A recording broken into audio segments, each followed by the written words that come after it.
जी लैल साहब सत श्री अकाल जी। सत श्री अकाल गिल साहब जी सत श्री अकाल जी। जिन्ने भी दोस्त मित्र भैन भरा सानू देखते हैं हर रोज़ और रब की किरपा के नाल तुहाडे जिहड़े सानू फोन कॉल आउंदे ने जो तुसीं साडा शो चलदा तो सानू ना यकीन हो जाता है कि तुसीं सानू प्यार करदे हो, तुसीं साडा सत्कार करदे हो और तुसीं साडे वर्गे रब वर्गे हो। असीं तुहानू प्यार करदे हां, असीं तुहानू सत्कार करदे हां क्योंकि लाइफ दे विच बहुत कुछ हुंदा है जिहड़ा जिंदगी च रोज़ होई जांदा, रोज़ वापरी जांदा है और ये रोज़ जिहड़ा वापरना हुंदा है ये कुदरती प्रक्रिया है। ज्यों दी सृष्टि बनी है, ज्यों दी दुनिया बनी है, ये जिहड़ा रोज़ दा चंगियां माड़ियां घटनावां, कदे कोई मर गया कदे खप गया, ये रोज़ चली जाता है। और दुनिया दे विच दोस्तों टेंशन लहर साहब बहुत ने जी। टेंशन इन्नियां हो गई भी ना तो हुण कोई सहार सकदा। जिस तरह हुण कल की गल है भी भतीजियां ने मिल के अपने 40 साल के चाचे नूं मारता, उधरों जमीनी विवाद करके पट्टी दे विच दो भरावां च लड़ाई हुई है, भरा ने भरा नूं मारता। मतलब हुण जमीनी विवाद जिहड़ा हैगा इंसानी रिश्तिਆਂ ते इन्ना क भारू पै गया कि सानू कदरां कीमतां दी कदर ही नहीं रही, सानू कदरां कीमतां दी कोई रिस्पैक्ट ही नहीं रही। अगे हुंदा सीगा भी भरा भरा दा ना हमदर्द हुंदा सी, पर अज भरा भरा दा हमदर्द नहीं हुंदा। भरा पहलां जदों कुआरे हुंदे ने उदों माँ दी बुक्कल च हुंदे ने, दोने भरावां च किन्ना प्यार हुंदा। जदों जनानियां आ जांदियां ने दोनों दे विआह हो जांदे ने आपस विच पता नहीं की है जी बिल्ली सुंघदी है की कुत्ते वढ़दे ने, जिहड़े दोने एक दूजे दे जान दे बैरी बन जांदे ने। फिर आपदियां जनानियां प्यारियां लगन लग जांदियां ने ते भरा जिहड़े भैड़े लगदे ने। जनानी लहर साहब कंज एक फूक मारदी, एक डायलॉग आ पक्का जी। जो ब्याह हो गया ना दो भरावां दे, कि जनानी फूक मारदी है तुसीं तां जी भोले हो, तुहानूं तां लुੱਟ के खा जाणगे सारे, अपना भी अपना टब्बर आपां भी कुछ सोचीए। आ गल इस गल ने पता नहीं किन्ने घरां नूं तहस नहस करता। लहल साहब एक दो मिनट मैं थोड़े विचार लूँगा, सिर्फ एक दो मिनट ज़्यादा नहीं, फिर पोलीटिकल गल साहब गल ये है ये दुनिया का वरतारा है, हाँ कहते विरोध ते विकास का जी ਤਾਂ ਹੀ ਆਪਾਂ ਵਿਕਾਸ ਕਰ ਰਹੇ ਹਾਂ। ਜੇ ਵਿਰੋਧ ਨਹੀਂ ਹੋਊਗਾ ਤੇ ਵਿਕਾਸ ਨਹੀਂ ਹੋਊਗਾ। ਤੇ ਜੇ ਪਰਿਵਾਰਾਂ ਦੇ ਅੱਜ ਸਮੂਹ ਬਣ ਗਏ ਨੇ ਤੇ ਸਮੂਹਾਂ ਦੇ ਪਿੰਡ ਤੇ ਸ਼ਹਿਰ ਬਣ ਗਏ ਨੇ, ਸ਼ਹਿਰਾਂ ਤੋਂ ਬਹੁਤ ਮਹਾਂ ਜਿਹੜੇ ਉਹ ਸ਼ਹਿਰ ਬਣੇ ਨੇ ਤਾਂ ਇਸੇ ਦਾ ਕਾਰਨ ਹੈ ਕਿਉਂਕਿ ਇੱਕ ਪਰਿਵਾਰ ਚੋਂ ਜਦੋਂ ਸ਼ਖਾਵਾਂ ਬਾਹਰ ਨਿਕਲਦੀਆਂ ਨਾ ਤਾਂ ਫਿਰ ਪਰਿਵਾਰਾਂ ਦਾ ਰੂਪ ਧਾਰਨ ਕਰਦੀਆਂ। ਤੁਹਾਡੀ ਗੱਲ ਬਿਲਕੁਲ ਠੀਕ ਆ ਵੀ ਇੱਕ ਮਾਂ ਦੇ ਪੇਟੋਂ ਦੋ ਬੱਚੇ ਜਨਮ ਲੈਂਦੇ ਨੇ ਤੇ ਉਹ ਜਨਮ ਲੈਣ ਤੋਂ ਬਾਅਦ ਇਕੱਠੇ ਖੇਡਦੇ ਨੇ, ਇਕੱਠੇ ਖਾਂਦੇ ਨੇ, ਇਕੱਠੇ ਪੀਂਦੇ ਨੇ, ਇਕੱਠੇ ਰਹਿੰਦੇ। ਕਿੰਨਾ ਪਿਆਰ ਹੁੰਦਾ ਆਪਸ ਵਿੱਚ, ਬਹੁਤ ਪਿਆਰ ਹੁੰਦਾ। ਪਰ ਉਹ ਪਿਆਰ ਜਿਹੜਾ ਜਦੋਂ ਉਹ ਸ਼ਖਾਵਾਂ ਬਣ ਕੇ ਫਿਰ ਉਹ ਖਿੱਲਰਦਾ ਤਾਂ ਖਿੱਲਰਨ ਤੋਂ ਬਾਅਦ ਫਿਰ ਜਿਹੜਾ ਨਾ ਉਹਨਾਂ ਦਾ ਆਪਣੀਆਂ ਜ਼ਿੰਮੇਵਾਰੀਆਂ ਜਿਹੜੀਆਂ ਉਹਨਾਂ ਦਾ ਅਹਿਸਾਸ ਹੋਣਾ ਉਹਨਾਂ ਨੂੰ ਸ਼ੁਰੂ ਹੋ ਜਾਂਦਾ। ਜਦੋਂ ਤੁਸੀਂ ਮਾਂ ਤੇ ਪਿਓ ਦੀ ਗੋਦ 'ਚੋਂ ਨਾ ਜਾਂ ਛੋਟੇ ਪੜ੍ਹਦੇ ਹੋ ਉਦੋਂ ਤੁਹਾਡੇ ਸਿਰਾਂ ਤੇ ਕੋਈ ਜ਼ਿੰਮੇਵਾਰੀਆਂ ਨਹੀਂ ਹੁੰਦੀਆਂ, ਉਦੋਂ ਤੁਸੀਂ ਆਜ਼ਾਦ ਕਿਸਮ ਦੇ ਹੁੰਦੇ ਹੋ। ਤੁਹਾਡੇ 'ਚ ਕੋਈ ਈਰਖਾ ਭਾਵਨਾ, ਕੋਈ ਜਿਹੜੀ ਆ ਹੋਰ ਕਿਸੇ ਕਿਸਮ ਦੀ ਈਗੋ ਨਹੀਂ ਹੁੰਦੀ, ਇੱਕ ਦੂਜੇ ਤੋਂ ਅੱਗੇ ਵਧਣ ਦੀ ਕੋਈ ਇੱਦਾਂ ਦੀ ਤਮੰਨਾ ਨਹੀਂ ਹੁੰਦੀ। ਪਰ ਜਿਸ ਵੇਲੇ ਅਸੀਂ ਜਵਾਨ ਹੋ ਕੇ ਪੜ੍ਹ ਲਿਖ ਕੇ ਕੋਈ ਕਾਰੋਬਾਰ 'ਤੇ ਲੱਗਦੇ ਹਾਂ, ਕਾਰੋਬਾਰ ਤੋਂ ਬਾਅਦ ਜਦੋਂ ਵਿਆਹ ਕਰਾਇਆ ਜਾਂਦਾ ਤਾਂ ਫਿਰ ਸਾਨੂੰ ਆਪਣੇ ਅੰਦਰ ਦੀ ਜਿਹੜੀ ਹੈ ਨਾ ਉਹ ਤਣਕ ਜਿਹੜੀ ਹੈ ਨਾ ਜਿਹੜੀ ਉਹ ਭਾਪਣ ਲੱਗ ਜਾਂਦੀ ਹੈ ਵੀ ਯਾਰ ਮੇਰੀ ਵੀ ਕੋਈ ਹੈਸੀਅਤ ਆ ਜੀ, ਮੈਂ ਵੀ ਕੋਈ ਬੰਦਾ ਹੈਗਾ। ਸੋ ਮੈਨੂੰ ਇੰਡੀਪੈਂਡੈਂਟ ਤੇ ਮੈਨੂੰ ਪ੍ਰਾਈਵੇਸੀ ਦੇ ਤੌਰ ਤੇ ਮੈਂ ਆਪਣੀ ਜ਼ਿੰਦਗੀ ਜੀਣਾ। ਇਸੇ ਹੀ ਕਰਕੇ ਅੱਜ ਜਿਹੜੇ ਪਰਿਵਾਰ ਨੇ ਉਹ ਟੁੱਟੇ ਨੇ ਤੇ ਟੁੱਟਦੇ ਨਜ਼ਰ ਆ ਰਹੇ ਨੇ। ਬਾਕੀ ਸਿਸਟਮ ਇਦਾਂ ਦਾ ਹੋ ਗਿਆ, ਉਸ ਸਿਸਟਮ ਦੇ ਅੰਦਰ ਪਿਆਰ ਮੁਹੱਬਤ ਤਾਂ ਜਿਹੜੀ ਖਤਮ ਹੋ ਗਈ, ਸਾਂਝ ਖਤਮ ਹੋ ਗਈ, ਇਕੱਠਿਆਂ ਰਹਿਣਾ ਖਤਮ ਹੋ ਗਿਆ, ਸਿਰਫ ਤੇ ਸਿਰਫ ਇੱਕ ਈਗੋ ਆ ਗਈ। ਉਹ ਵੱਖਰੀ ਗੱਲ ਹੈ ਕਿ ਅਸੀਂ ਇਲਜ਼ਾਮ ਜਿਹੜਾ ਉਹ ਔਰਤ ਨੂੰ ਦੇ ਦਿੰਦੇ ਹਾਂ। ਅੱਜ ਤੱਕ ਜੇ ਇਹ ਸਮਾਜ ਨੇ ਸਥਿਰ ਹੈ ਤੇ ਉਹਦੇ ਪਿੱਛੇ ਵੀ ਇੱਕ ਔਰਤ ਦਾ ਹੀ ਹੱਥ ਹੈ, ਔਰਤ ਹੀ ਹੈ ਜਿਹੜੇ ਘਰ ਨੂੰ ਬਣਾਉਂਦੀ ਹੈ। ਉਹ ਵੱਖਰੀ ਗੱਲ ਆ ਵੀ ਘਰ ਨੂੰ ਬਣਾਉਣ ਲੱਗਿਆ ਉਹਦੇ ਜੇਨ 'ਚ ਇੱਕ ਗੱਲ ਜ਼ਰੂਰ ਆ ਜਾਂਦੀ ਵੀ ਇਹ ਮੇਰਾ ਹੋਵੇ। ਇਹ ਮੇਰਾ ਤੇ ਤੇਰਾ ਜਿਹੜਾ ਇਹਨੇ ਵੱਖਰੇਵੇਂ ਪਰਿਵਾਰਾਂ 'ਚ ਜ਼ਰੂਰ ਪਾਏ ਨੇ। ਪਰ ਜਿੱਥੋਂ ਤੱਕ ਜੇ ਗੱਲ ਕਰੀਏ ਘਰ ਦੀ ਤੇ ਘਰ ਹਮੇਸ਼ਾ ਹੀ ਘਰ ਦੀ ਨਾਲ ਹੁੰਦਾ, ਬੰਦਾ ਹਮੇਸ਼ਾ ਹੀ ਘਰ ਨਹੀਂ ਬਣਾਉਂਦਾ, ਘਰ ਤਾਂ ਜਨਾਨੀ ਬਣਾਉਂਦੀ ਹੈ ਤੇ ਉਹਦੇ ਅੰਦਰ ਇੱਕ ਈਗੋ ਆ ਜਾਂਦੀ ਹੈ। ਉਸ ਈਗੋ ਦੇ ਕਾਰਨ ਹੀ ਜਿਹੜੇ ਨੇ ਪਰਿਵਾਰ ਟੁੱਟ ਜਾਂਦੇ ਨੇ। ਕਈਆਂ ਥਾਵਾਂ ਤੇ ਦੇਖਿਆ ਤੁਸੀਂ ਸਾਂਝੇ ਪਰਿਵਾਰ ਅੱਜ ਵੀ ਨੇ, ਅੱਜ ਵੀ ਉਹ ਸਵਾਣੀਆਂ ਜਿਹੜੀਆਂ ਨੇ ਆਪਣੀ ਦਰਾਣੀ ਜਠਾਣੀ ਆਪਣੀਆਂ ਨਨਾਨਾ ਤੇ ਸੱਸ ਤੋਂ ਬਿਨਾਂ ਇੱਕ ਫੈਸਲਾ ਨਹੀਂ ਕੋਈ ਵੀ ਕਰਦੀਆਂ, ਜਿਹੜੀਆਂ ਸਮਝਦਾਰ ਤੇ ਸੂਝਵਾਨ ਨੇ। ਪਰ ਅੱਜ ਦੇ ਪੜ੍ਹੇ ਲਿਖੇ ਯੁੱਗ ਦੇ ਵਿੱਚ ਇਹ ਕੁਛ ਬਹੁਤ ਘਟਦਾ ਜਾ ਰਿਹਾ। ਜੀ ਜੀ। ਸੋ ਇਸ ਕਰਕੇ ਉਹਨਾਂ ਸਿਆਣੀਆਂ ਉਹਨਾਂ ਸਮਝਦਾਰ, ਉਹਨਾਂ ਪੜ੍ਹੀਆਂ ਲਿਖੀਆਂ ਔਰਤਾਂ ਤੇ ਸਾਡੀਆਂ ਭੈਣਾਂ ਨੂੰ ਵੀ ਇਹ ਬੇਨਤੀ ਹੈ ਵੀ ਆਪਾਂ ਸਾਂਝੇ ਪਰਿਵਾਰਾਂ 'ਚ ਸਾਨੂੰ ਸੁੱਖ ਮਿਲਦਾ ਹੈ। ਸਾਂਝੇ ਪਰਿਵਾਰ ਬਣਾ ਕੇ ਰੱਖੀਏ। ਪ੍ਰਾਈਵੇਸੀ ਤੇ ਤੁਹਾਡੀ ਵੈਸੇ ਹੈ ਹੀ ਹੈ, ਤੁਹਾਡਾ ਆਪਣਾ ਪਰਿਵਾਰ ਆ, ਤੁਸੀਂ ਜੋ ਮਰਜ਼ੀ ਕਰੋ, ਪਰ ਜੇ ਸਾਂਝੇ ਪਰਿਵਾਰ 'ਚ ਰਹੋਗੇ ਤੇ ਸ਼ਾਇਦ ਤੁਹਾਡੇ ਦੁੱਖਾਂ ਸੁੱਖਾਂ 'ਚ ਜਿਹੜਾ ਨਾ ਹੋਰ ਵੀ ਜਿਹੜੀ ਕਮੀ ਆਏਗੀ, ਸੁੱਖ ਤੇ ਸੁੱਖ ਮਿਲਣਗੇ। ਇਸ ਕਰਕੇ ਸਾਂਝੇ ਪਰਿਵਾਰਾਂ 'ਚ ਬਹੁਤ ਵੱਡੇ ਸੁੱਖ ਨੇ ਜਿਹੜੇ ਸਾਡੇ ਵੇਲੇ 'ਚ ਜਿਹੜੇ ਸੁੱਖ ਦੁੱਖ ਹੁੰਦੇ ਸੀ। ਸੋ ਆਓ ਰਲ ਕੇ ਮਿਲ ਕੇ ਇੱਕ ਸਾਂਝਾ ਪਰਿਵਾਰ ਸਮਾਜ ਉਸਾਰੀਏ, ਬਿਲਕੁਲ ਸਾਂਝਾ ਪਰਿਵਾਰ ਉਸਾਰੀਏ। ਸਾਡੀ ਸਾਂਝੇ ਪਰਿਵਾਰਾਂ ਨਾਲ ਹੀ ਸਾਡੀ ਜਿਹੜੀ ਆ ਉਹ ਸਾਂਝ ਅੱਗੇ ਸਮਾਜ 'ਚ ਜਿਹੜੀ ਆ ਉਹ ਵਿਚਰਦੀ ਹੈ। ਜੀ ਬਿਲਕੁਲ ਜੀ।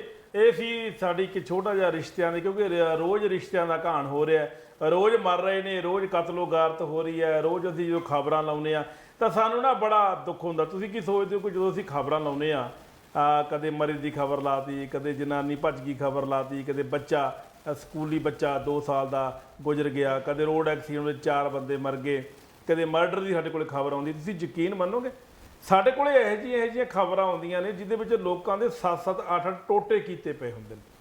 ਉਹ ਜਿਹੜੇ ਹੁਣ ਅੰਮ੍ਰਿਤਸਰ ਦੇ ਲੁਧਿਆਣੇ ਦੇ ਇੱਕ ਪਰਿਵਾਰ ਨੇ ਕੈਨੇਡਾ ਜਾਣਾ ਸੀ, ਉਹ ਕਿਰਪਾਨ ਦੇ ਨਾਲ ਉਹਦੀ ਗਰਦਨ ਵੱਢੀ ਹੋਈ ਸੀ, ਉਹ ਖੂਨੋਂ ਖੂਨ ਹੋਇਆ ਪਿਆ ਸੀ। ਤੁਹਾਨੂੰ ਅਸੀਂ ਨਹੀਂ ਦਿਖਾ ਸਕਦੇ ਕਿਉਂਕਿ ਨਾ ਤਾਂ ਉਹਨੂੰ ਅਸੀਂ YouTube ਤੇ ਚੜਾ ਸਕਦੇ ਹਾਂ, ਨਾ Facebook ਤੇ ਚੜਾ ਸਕਦੇ ਹਾਂ, ਕਿਉਂਕਿ ਬਲੱਡ ਦੀ ਜਿੱਥੋਂ ਗੱਲ ਆ ਜਾਂਦੀ ਹੈ ਉੱਥੇ ਫਿਰ ਵਾਇਲੇਸ਼ਨ ਹੋ ਜਾਂਦਾ, ਉਹ ਫਿਰ ਉਹ ਨਹੀਂ ਚਲਾ ਸਕਦੇ, ਨਾ ਹੀ ਤੁਹਾਨੂੰ ਦਿਖਾ ਸਕਦੇ ਹਾਂ।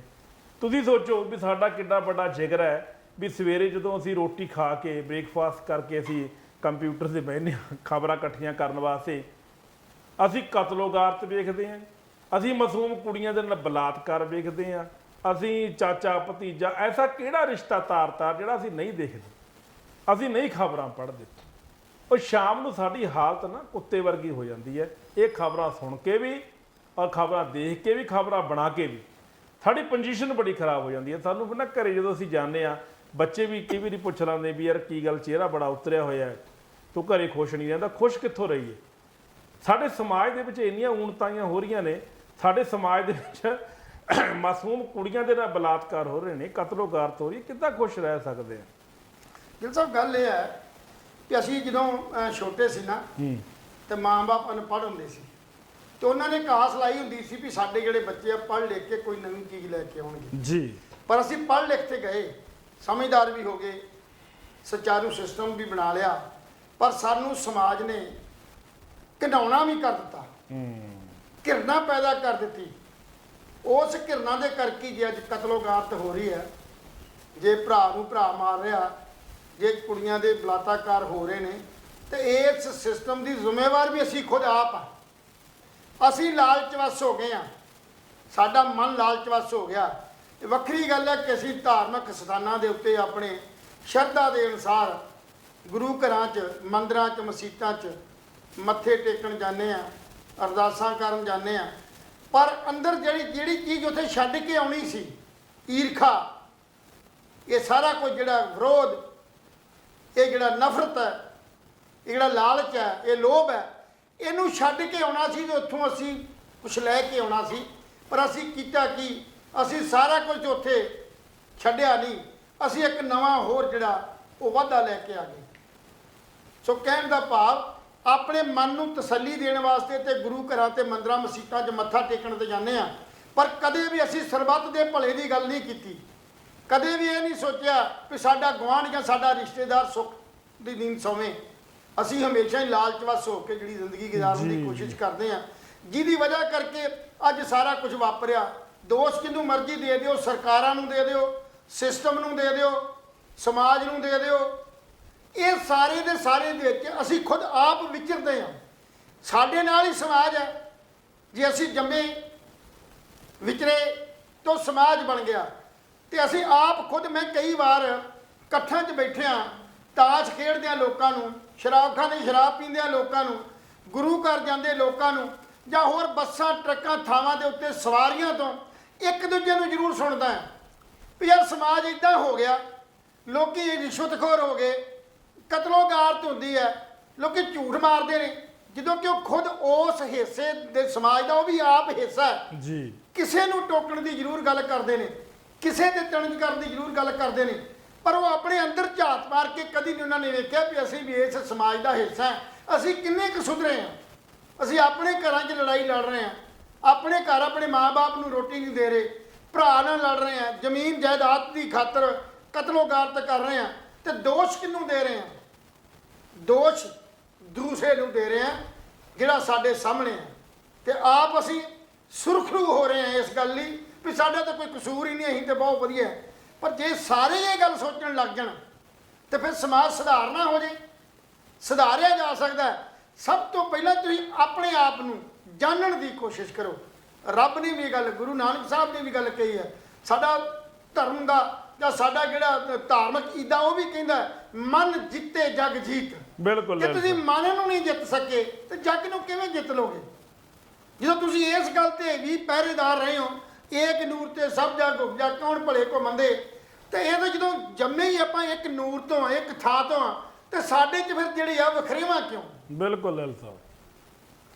ਫਿਰ ਮਾਨਸ ਕੀ ਜਾਤ ਸਭ ਇੱਕ ਪਹਿਚਾਨ ਵੋ, ਆਪਾਂ ਦੁਬਾਰਾ ਤੇ ਲਿਖਿਆ ਪੜ੍ਹਦੇ ਆ, ਰੋਜ਼ ਅਸੀਂ ਪਾਠ 'ਚ ਇਹ ਸ਼ਬਦ ਪਾਉਂਦਾ ਸਾਨੂੰ, ਅਸੀਂ ਸਭ ਕੁਝ ਜਾਣਦੇ ਆ, ਪਰ ਅਸੀਂ ਕਦੇ ਮਾਨਸ ਦੀ ਜਾਤ ਨੂੰ ਕਦੀ ਜਾਤ ਸਮਝਿਆ, ਮਨੁੱਖ ਸਮਝਿਆ? ਅਸੀਂ ਪਹਿਚਾਨਣ ਦੀ ਲਾਲ ਸਾਹਿਬ ਕੋਸ਼ਿਸ਼ ਨਹੀਂ ਨਾ ਕਰਦੇ। ਅਸੀਂ ਮਨੁੱਖ ਨੂੰ ਮਨੁੱਖ ਸਮਝਿਆ ਕਿਉਂ ਨਹੀਂ? ਅਸੀਂ ਤਾਂ ਕਿਸੇ ਨੂੰ ਜੱਟ ਸਮਝਿਆ, ਕਿਸੇ ਨੂੰ ਬਾਹਮਣ, ਕਿਸੇ ਨੂੰ ਸ਼ੀਂਬਾ, ਕਿਸੇ ਨੂੰ ਨਾਈ, ਕਿਸੇ ਨੂੰ ਈਸਾਈ, ਕਿਸੇ ਨੂੰ ਕੁਛ, ਕਿਸੇ ਨੂੰ ਹਿੰਦੂ। ਇਹ ਚੀਜ਼ਾਂ ਆਪਾਂ ਸਮਝਣ ਦੀ ਕੋਸ਼ਿਸ਼ ਕੀਤੀ, ਆਪਾਂ ਜਾਣਨ ਦੀ ਕੋਸ਼ਿਸ਼ ਨਹੀਂ ਕੀਤੀ। ਤੇ ਸਾਡੀਆਂ ਜਿੱਥੋਂ ਸਾਨੂੰ ਡਾਇਰੈਕਸ਼ਨਾਂ ਆਉਣੀਆਂ ਸੀ, ਜਿੰਨੇ ਸਾਡੀ ਅਗਵਾਈ ਕਰਨੀ ਸੀ, ਜਿਸ ਕਲਾਸ ਨੇ ਸਾਨੂੰ ਜੋੜਨਾ ਸੀ, ਉਸ ਕਲਾਸ ਨੇ ਸਾਨੂੰ ਜਾਤਾਂ ਤੇ ਪਾਤਾਂ 'ਚ ਵੰਡ ਕੇ ਅੱਜ ਵੀ ਇਹ ਰਿਜ਼ਰਵੇਸ਼ਨ ਤੇ ਜਿਹੜੀ ਓਪਨ ਦਾ ਅੱਜ ਵੀ ਸਾਡੇ ਉੱਤੇ ਗਲਬਾ ਇਸੇ ਤਰ੍ਹਾਂ ਹੀ ਆ। ਜਾਤ ਪਾਤ ਦਾ ਅੱਜ ਤੱਕ ਵੀ ਜਿਹੜਾ ਪ੍ਰਭਾਵ ਹੈ ਉਹ ਉਸੇ ਤਰ੍ਹਾਂ ਨੇ, ਉਸੇ ਤਰ੍ਹਾਂ ਚੱਲਦਾ। ਵੱਖਰੀ ਗੱਲ ਹੈ ਥਲੜੀ ਜਮਾਤ ਭਾਵੇਂ ਅੱਜ ਲੱਖਾਂ ਤੇ ਕਰੋੜਾਂ ਪਤੀ ਹੋ ਗਈ ਹੈ, IAS ਅਫਸਰ ਬਣ ਗਏ ਨੇ, PSCS ਅਫਸਰ ਬਣ ਗਏ ਨੇ, ਹਾਇਰ ਅਥਾਰਟੀ 'ਚ ਚਲੇ ਗਏ ਨੇ, ਪਰ ਜਦੋਂ ਕਿਤੇ ਗੱਲ ਆਉਂਦੀ ਹੈ ਨਾ, ਉੱਥੇ ਫਿਰ ਇਹੀ ਗੱਲ ਆ ਜਾਂਦੀ ਹੈ ਵੀ ਦਲਿਤ ਹੈ, ਇਹ ਗਰੀਬ ਹੈ, ਇਹ ਪਛੜੀ ਸ਼੍ਰੇਣੀ ਦਾ, ਇਹ ਜਨਰਲ ਕੈਟਾਗਰੀ ਦਾ।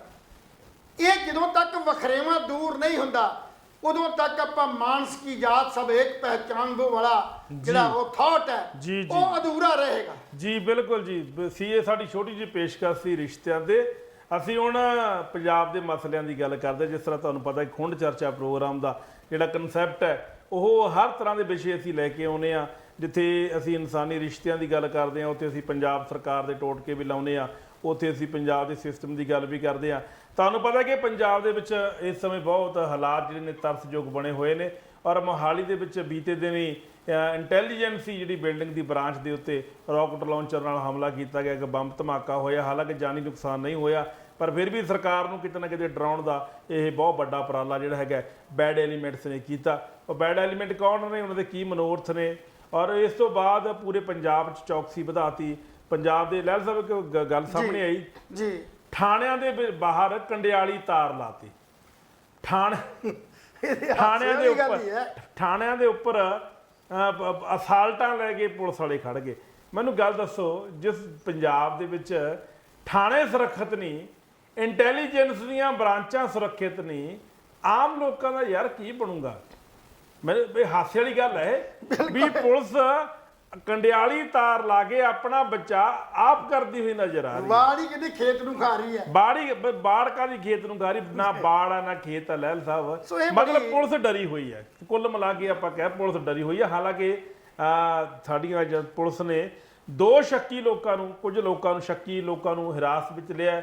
ਦੋ ਬੰਦੇ ਨੇ, ਦੋ ਸ਼ਖਸ ਨੇ ਜਿਹੜੇ ਉੱਥੋਂ ਦੀ ਲੰਘੇ ਨੇ ਬਿਲਡਿੰਗ ਕੋਲ ਦੀ। ਪਤਾ ਨਹੀਂ ਜੇ ਤਾਂ ਉਹ ਸਹੀ ਨੇ ਫਿਰ ਤਾਂ ਉਹ ਫੜੇ ਜਾਣੇ ਚਾਹੀਦੇ ਨੇ, ਜੇ ਉਹ ਨਹੀਂ ਸਹੀ ਵਿਚਾਰੇ ਫਿਰ ਉਹ ਸਰਕਾਰ ਨੇ ਪੈਸੇ ਰਗੜ ਦੇਣੇ ਨੇ। ਜਿਸ ਵੇਲੇ ਉਹ ਟਾਈਮ ਦੱਸਦੇ ਆ 7:45 ਦਾ, ਹਾਂ 7:45 ਦੇ ਉੱਤੇ ਅਜੇ ਸੂਰਜ ਜਿਹੜਾ ਅਸਤ ਹੋਇਆ ਹੁੰਦਾ, ਘੁਸਮੁਸਾ ਜਿਹਨੂੰ ਕਹਿੰਦੇ। ਨਹੀਂ, ਹਨੇਰਾ ਹੋ ਗਿਆ ਸੀ, ਹਨੇਰਾ ਹੋ ਗਿਆ ਸੀ। ਮੈਂ ਦੱਸਦਾ ਘੁਸਮੁਸਾ ਕਹਿੰਦੇ ਉਹਨੂੰ। ਹਨੇਰਾ ਵੀ ਅਗਰ ਜਿਸ ਏਰੀਏ 'ਚ ਇੰਟੈਲੀਜੈਂਸ ਦਾ ਆਫਿਸ ਹੈ ਉੱਥੋਂ ਦੀ ਆਮ ਲਾਂਘਾ, ਇਹ ਨਹੀਂ ਹੈ ਵੀ ਉਹ ਕਿਤੇ ਯਾਰਡ ਬੀਆ ਬਾਣ ਚ ਹੈ ਵੀ ਲਾਂਘਾ ਹੀ ਨਹੀਂ ਹੈ। ਨਹੀਂ ਇਹ ਤੇ ਮਨ ਨੂੰ ਯਾਰ ਸਵਾਲ ਇਹ ਹੈ ਕਿ ਮਨ ਨੂੰ ਤਸੱਲੀ ਦੇਣ ਵਾਲੀ ਗੱਲ ਹੈ। ਤਸੱਲੀ ਹੈ ਕਿ ਉੱਥੋਂ ਬੰਦੇ ਲੰਘੇ। ਬਿਲਕੁਲ ਜਿਹੜੀਆਂ ਇੰਟੈਲੀਜੈਂਸੀਜ਼ ਨੇ ਉਹਨਾਂ ਨੂੰ ਇਹ ਹੀ ਨਹੀਂ ਪਤਾ ਲੱਗਾ ਵੀ ਹਾਦਸਾ ਇੱਥੇ ਕੁਝ ਹੋਣ ਵਾਲਾ ਹੈ। ਮੋਹਾਲੀ ਦੇ ਅੰਦਰ ਕਿੰਨੀ ਜਿਹੜੀ ਪੁਲਿਸ ਹੈ, ਥਾਂ ਥਾਂ ਦੇ ਉੱਤੇ ਨਾਕੇ ਨੇ, ਥਾਂ ਥਾਂ ਦੇ ਉੱਤੇ ਸਾਰਾ ਕੁਝ ਹੈ, ਸਾਰਾ ਇੰਟੈਲੀਜੈਂਸ ਦੇ ਆਫਿਸ ਆ, ਸਭ ਕੁਝ ਹੈ ਜੀ। ਠੀਕ ਹੈ। ਪਿਛਲੇ ਸਮੇਂ ਉਹ ਵਿੱਕੀ ਮਿੱਡੂ ਖੇੜਿਆ ਦਾ ਕਤਲ ਹੋ ਗਿਆ। ਸ਼ਰੇਆਮ ਕਤਲ ਹੋਇਆ। ਕਈ ਹੋਰ ਵੀ ਇੱਥੇ ਗੈਂਗਸਟਰਾਂ ਨੇ ਅਟੈਕ ਕੀਤੇ। ਜਦੋਂ ਇਹ ਪਤਾ ਵੀ ਇਹ ਸ਼ਹਿਰ ਦੇ ਅੰਦਰ ਕਿਤੇ ਨਾ ਕਿਤੇ ਇਦਾਂ ਦੀ ਘਟਨਾ ਘਟ ਸਕਦੀ ਹੈ, ਅਸੀਂ ਬਾਰਡਰਾਂ ਦੀ ਕਿਵੇਂ ਰੱਖਿਆ ਕਰਾਂਗੇ ਜਦੋਂ ਆਪਣੇ ਆਫਿਸਾਂ ਦੀ ਰੱਖਿਆ ਨਹੀਂ ਕਰ ਪਾਏ। ਹੁਣ ਅਸੀਂ ਸੜਕਾਂ ਦੇ ਉੱਤੇ ਉਹ ਨਾਕੇ ਲਾਤੇ ਨੇ, ਉਹ ਤੋਂ ਨਾਕੇ ਤੇ ਪਹਿਲਾਂ ਵੀ ਨਾਕੇ ਲੱਗੇ ਹੁੰਦੇ, ਫਿਰ ਕਿਵੇਂ ਘਟਨਾ ਘਟ ਜਾਂਦੀ ਹੈ। ਮਤਲਬ ਕਿਤੇ ਨਾ ਕਿਤੇ ਸਾਡੀ ਇੰਟੈਲੀਜੈਂਸੀ ਜਿਹੜੀ ਹੈ ਉਹਦੇ 'ਚ ਕਿਤੇ ਨਾ ਕਿਤੇ ਕੋਈ ਕਮਜ਼ੋਰੀ ਹੈ, ਉਹ ਮੰਨਣ ਚਾਹੇ ਨਾ ਮੰਨਣ ਵੱਖਰੀ ਗੱਲ ਹੈ। ਅਸੀਂ ਕਿਸੇ ਦੇ ਉੱਤੇ ਉਂਗਲ ਨਹੀਂ ਰੱਖਦੇ, ਕਿਸੇ ਅਫਸਰ ਤੇ ਜਾਂ ਕਿਸੇ ਤੇ, ਅਸੀਂ ਸਮੁੱਚੇ ਸਿਸਟਮ ਤੇ ਰੱਖਦੇ ਹਾਂ ਵੀ ਸਾਡਾ ਜਿਹੜਾ ਸਿਸਟਮ ਹੈ ਕਿਤੇ ਨਾ ਕਿਤੇ ਕਮਜ਼ੋਰ ਹੈ, ਤੇ ਉਸ ਕਮਜ਼ੋਰੀ ਦਾ ਫਾਇਦਾ ਉਠਾ ਕੇ ਜਿਹੜੇ ਪੰਜਾਬ ਦੇ ਅੰਦਰ ਇਦਾਂ ਦੇ ਫਿਰਕੂ ਦੰਗੇ ਫਸਾਉਣਾ ਚਾਹੁੰਦੇ ਨੇ, ਭੜਕਾਟ ਪੈਦਾ ਕਰਨਾ ਚਾਹੁੰਦੇ ਨੇ, ਉਹਨਾਂ ਦੇ ਮਨੋਰਥ ਤਾਂ ਹੀ ਪੂਰੇ ਹੋ ਰਹੇ ਨੇ ਵੀ ਉਹਨਾਂ ਨੂੰ ਕਿਤੇ ਨਾ ਕਿਤੇ ਸਪੋਰਟ ਹੈ ਜੀ। ਕਿਉਂਕਿ ਕੋਈ ਵੀ ਜਿਹੜੀ ਘਟਨਾ ਨਾ ਘਟਣ ਤੋਂ ਪਹਿਲਾਂ ਉਹਦੀ ਰੈਕੀ ਕੀਤੀ ਜਾਂਦੀ ਹੈ। ਹੋ ਸਕਦਾ ਇਹ ਰੈਕੀ ਪਹਿਲਾਂ ਕੀਤੀ ਗਈ ਹੋਵੇ ਇਸ ਏਰੀਏ ਦੀ, ਵੀ ਇਸ ਏਰੀਏ ਦੇ ਦਫ਼ਤਰ ਜਿਹੜਾ 7 ਵਜੇ ਤੋਂ ਬਾਅਦ ਇੱਥੇ ਬੰਦਾ ਕੋਈ ਨਹੀਂ ਹੁੰਦਾ, ਨਹੀਂ ਰੇਕੀ ਦਾ ਦੇਖੋ ਲਹਿਲ ਸਾਹਿਬ ਹੋਈ ਹੈ, ਪਲਾਨਡ ਪ੍ਰੋਗਰਾਮ ਹੈ। ਲੇਕਿਨ ਸਭ ਤੋਂ ਵੱਡਾ ਸਵਾਲ ਇੱਥੇ ਖੜਾ ਹੁੰਦਾ ਹੈ ਵੀ ਆਪਾਂ ਪਹਿਲਾਂ ਵੀ ਗੱਲ ਕਰਦੇ ਹਾਂ ਵੀ ਇੰਟੈਲੀਜੈਂਸ ਕਿੱਥੇ ਹੈ, ਠੀਕ ਹੈ ਨਾ। ਔਰ ਦੂਜੀ ਸਭ ਤੋਂ ਵੱਡੀ ਗੱਲ ਇਹ ਹੈ ਕਿ ਹੁਣ ਸ਼ੱਕੀ ਵੀ ਗ੍ਰਿਫਤਾਰ ਹੋਣੇ ਨੇ, ਬਿਨਾਂ ਸ਼ੱਕ ਵਾਲੇ ਗ੍ਰਿਫਤਾਰ ਵੀ ਹੋਣੇ ਨੇ। ਹੁਣ ਪੁਲਿਸ ਲਿਖਦੀ ਹੈ ਕਿ 2 ਨੌਜਵਾਨਾਂ ਨੂੰ ਇਮਾਰਤ ਦੇ ਕੋਲੋਂ ਜਾਂਦੇ ਵੇਖਿਆ। ਇਹ ਆਮ ਰਸਤਾ ਹੈ, ਇੱਥੇ ਸਾਰੇ ਲੋਕ ਜਾ ਸਕਦੇ ਨੇ। ਹੁਣ ਜਿਹੜੇ 2 ਲਾਂਘੇ ਦੇਖੇ ਨੇ ਉਹ ਰਗੜੇ ਗਏ ਜੇ ਉਹ ਝੂਠੇ ਨੇ। ਜੇ ਤਾਂ ਝੂਠੇ ਨੇ ਮਤਲਬ ਜੇ ਤਾਂ ਉਹਨਾਂ ਨੇ ਜੁਰਮ ਕੀਤਾ ਫਿਰ ਤਾਂ 100% ਹੈ ਉਹ ਕਾਬੂ ਆਉਣੇ ਚਾਹੀਦੇ ਨੇ। ਅੱਜ ਉਹਨਾਂ ਨੇ ਇੱਥੇ ਹਮਲਾ ਕੀਤਾ, ਕੱਲ ਨੂੰ ਕਿਤੇ ਹੋਰ ਕਰਨਗੇ।